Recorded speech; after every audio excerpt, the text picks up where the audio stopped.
You sit in the dark at 2 a.m., your thumb dragging across a piece of glass for the 100th time. You want to go to sleep. You tell yourself, one more video. A half hour disappears. Thousands of the world's most talented software engineers are working with a singular objective: to ensure you do not put that phone down. You likely recognize the specific mental fog that sets in after 40 minutes of scrolling, or the way your brain starts begging for stimulation the second you sit down to focus on a difficult task. You aren't lazy, and your mind isn't broken. This cycle has been scaled to billions of people, turning the simple act of checking your phone into a data point for a global system of behavioral control. Let's run a quick diagnostic. When was the last time you sat in a room in complete silence for just 5 minutes, without looking at a screen or listening to music? Throughout history, boredom provided the psychological friction required for genius. Albert Einstein regularly relied on quiet reflection to construct his famous thought experiments. Empty space was a requirement for his creative output. Nikola Tesla operated the exact same way. He built entire mechanical inventions completely in his mind, testing and refining them in pure silence before ever touching a physical tool. Today, we exterminate that empty space the second it appears. But your brain does not crave the social media content itself. It craves novelty. Psychologists call this a variable reward system. Every time you swipe down, your brain is playing a digital slot machine. The next video might make you laugh, it might make you angry, or it might be entirely useless. That specific uncertainty keeps you pulling the lever. Your brain never knows exactly what the payout will be. By destroying the quiet moments where ideas actually form, millions of people wake up every morning and willingly trap themselves in a pocket-sized casino. Try to imagine reading a dense, difficult textbook while walking down the aisles of a chaotic, brightly lit supermarket with people screaming promotions at you. You would fail to absorb a single word. That supermarket is exactly what your internal environment looks like right now. The human brain evolved over hundreds of thousands of years to track food, predators, and tribal connections. It possesses no biological hardware to defend against thousands of artificial emergencies vibrating against your leg every day. Watch how this plays out chemically. Most people misunderstand dopamine as a chemical that gives you pleasure. It is actually the chemical of anticipation. As neuroscientists like Dr. Anna Lemke note, your brain releases the strongest hit of dopamine when it expects a possible reward, long before you ever get it. Highly optimized platforms weaponize this mechanism. They trap your biology in an endless loop of predicting what the next post will be. You keep scrolling because the next 15 seconds might offer a better reward. You spend hours highly stimulated, but finish entirely unsatisfied. Your mind is exhausted because it spent all its energy chasing a reward that never actually arrived. The direct casualty of this exhaustion is your prefrontal cortex. This specific region of tissue acts as the CEO of your brain. It manages your long-term planning, your complex decision-making, and your ability to resist impulsive behavior. Every time you force this CEO to process an irrelevant notification or a rapid context switch, you drain its operating capacity. It eventually becomes overwhelmed and stops enforcing discipline. People claim they can handle this by multitasking. Science proves otherwise. Your brain is entirely incapable of doing two complex things at once. You are simply performing rapid task switching, taking a single strong beam of intelligence and shattering it into weak, frantic pieces. See these lingering marks? Researchers call this attention residue. Every single time you toggle from your work to a social feed, a distinct piece of your cognitive focus remains stuck on the previous app. You physically return to your work, but your intelligence is left scattered across 3 different platforms. Checking messages and refreshing feeds manufactures the feeling of doing work. It feels like action. In reality, you are fracturing your intellect and halting any actual progress in your life. This entire biological drain traces back to one specific macroeconomic reality. If you do not pay a single cent to use these social platforms, how are they generating hundreds of billions of dollars in revenue? Former tech designers like Tristan Harris have repeatedly highlighted the core economic rule of the modern internet. You are not the customer. Your sustained attention is the product. Historically, the most powerful empires fought over physical commodities. They extracted oil, mined deposits of gold, and conquered land. The modern corporate empire mines the time inside your skull. Infinite scrolling, auto-playing videos, and constant push notifications exist solely because your sustained focus is highly profitable. They keep you inside the casino so they can sell your time to advertisers. But the smartphone in your hand is not your enemy. The algorithm isn't inherently evil, it is simply executing its code perfectly. The true danger is navigating your life on autopilot.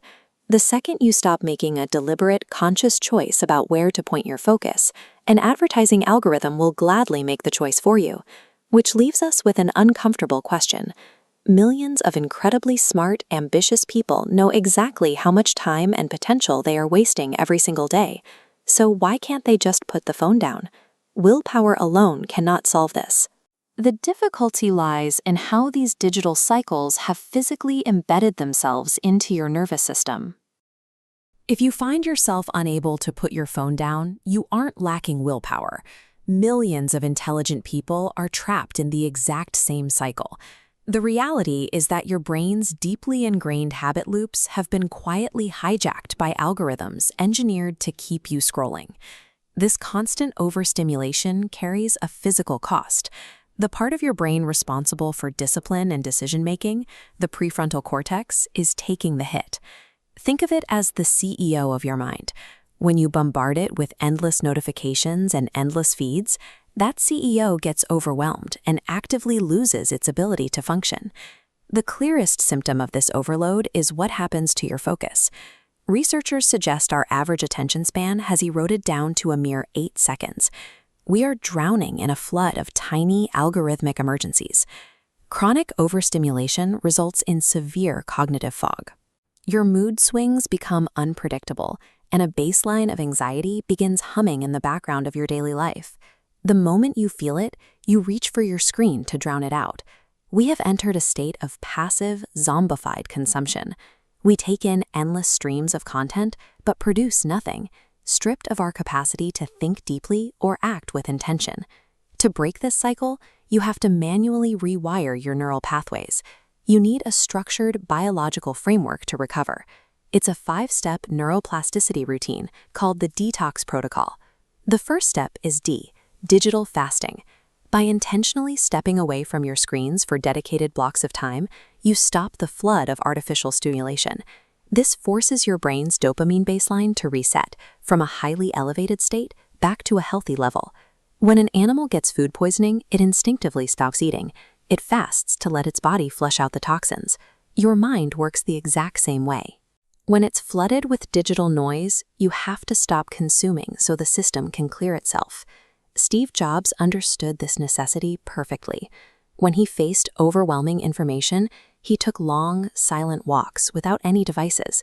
He used that deliberate, empty space to escape the overload and find clarity.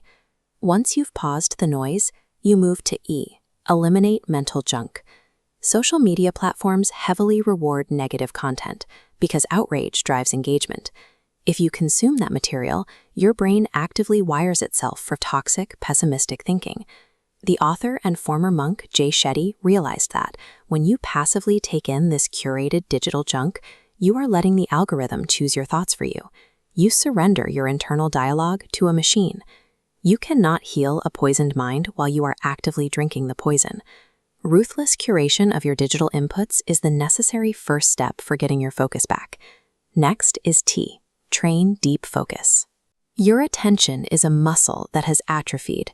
To rehabilitate it, you must force yourself into states of deep, uninterrupted work, pushing past the initial discomfort of silence. Consider Nikola Tesla as a benchmark for peak human concentration. He was known to build, test, and troubleshoot complex electrical inventions entirely inside his mind before he ever picked up a physical tool. This animated diagram illustrates a modern method to rebuild that endurance, the Pomodoro Protocol. You set a timer for 25 minutes of absolute distraction-free focus on a single task, establishing a rigid boundary between deep work and rest. After training your focus, you apply O, organize your inner world. There is a direct psychological link between your physical environment and your cognitive state. External physical clutter quite literally creates internal cognitive chaos. In the movie Limitless, when the main character takes a pill that gives him superhuman brain power, he doesn't immediately solve complex equations. The very first thing he does is rapidly clean and declutter his messy apartment to clear his mind. There is an old story of a Zen monk who earned leadership of his monastery over far smarter candidates. He didn't rely on raw intelligence. Instead, he ritually swept the temple stairs every single morning, using the physical act to sweep away his internal anxiety and build absolute clarity. Mental clarity depends on a physical reality that demands order, extending the discipline of your mind into the space around you. The final step of the protocol is X, execute with energy. Rapid, decisive action in the real world serves as a primary defense against passive consumptions. This flowchart maps out a cognitive model called the OODA loop, which military pilots use to bypass overthinking. It stands for observe, orient, decide, and act. By rapidly cycling through these steps, specifically the decide and act phases, you force your brain out of algorithmic paralysis. You stop being a spectator and become an active participant in reality. LinkedIn founder Reid Hoffman captures this need for speed perfectly. He observed that if you aren't embarrassed by the first version of your product, you launched too late. Momentum is the real antidote to brain rot. An active creator out in the world simply cannot be controlled by a feed. Applying the detox framework is a daily discipline. In the modern attention economy, protecting your mind is a continuous choice. When you practice these steps, neuroplasticity begins working in your favor. Your dopamine receptors heal, that heavy cognitive fog lifts, and your capacity for deep, sustained focus finally returns. You cease to be a data point. You stop being a profitable, passive product designed to generate ad revenue for tech billionaires. So put the screen down for good. Embrace the silence and actively take your own mind back today.